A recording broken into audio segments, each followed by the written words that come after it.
And now we get to our most iconic member, the penis. The penis is perhaps the most undeniable mark of masculinity. When parents find out that they're pregnant and want to know if they're having a boy or girl, the sonogram technician looks for the presence of a penis. And if a penis is present, the parents know that they're having a little boy. And this plays out in the animal kingdom as well. When we see that dog or that cat or that horse and want to know if it's a male or a female, we look to the genitals. And those genitals let us know whether this animal is a male or a female.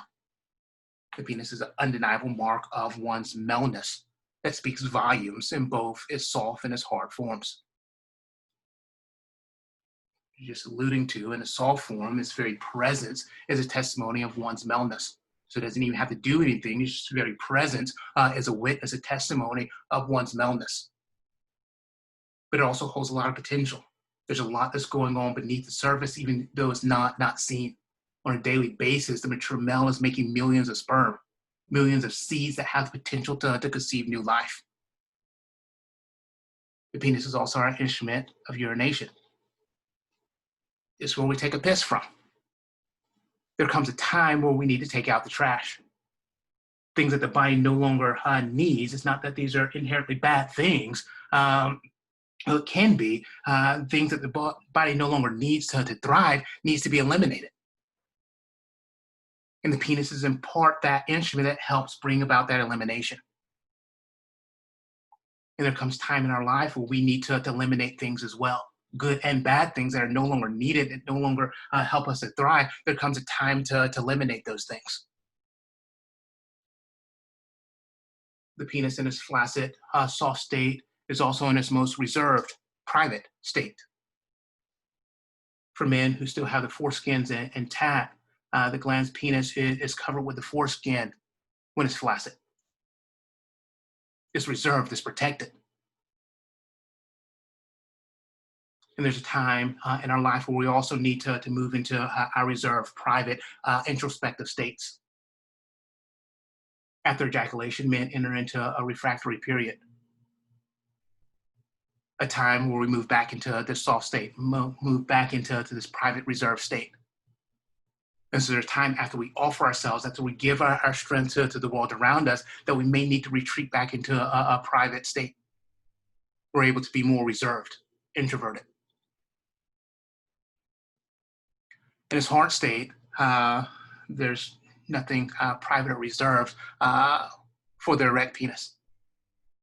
As we might remember, those awkward moments in math class when we get an erection, it's hard to hide it.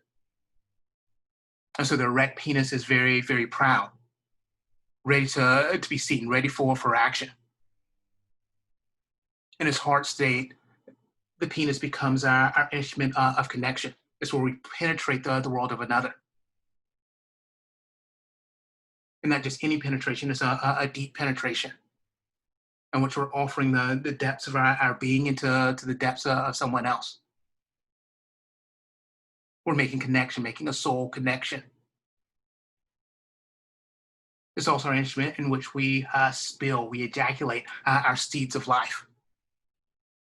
And so it's an instrument of procreation. How do we procreate? How do we conceive new life? We have to rise to the occasion. We have to offer ourselves. We have to spill ourselves in order for there to be new life. I think God is telling us something here more than just how babies are made. I think he's showing us a picture of what it means to be a man, that at times we have to rise to the occasion.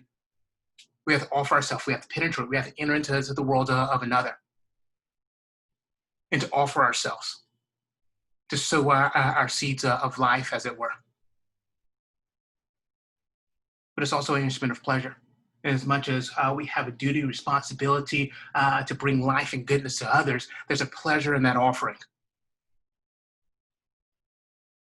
And so if our work is boring and dull, chances are we're not offering our life in a meaningful way. Because when we do, there's a component of pleasure there, a component of ecstasy in our offering.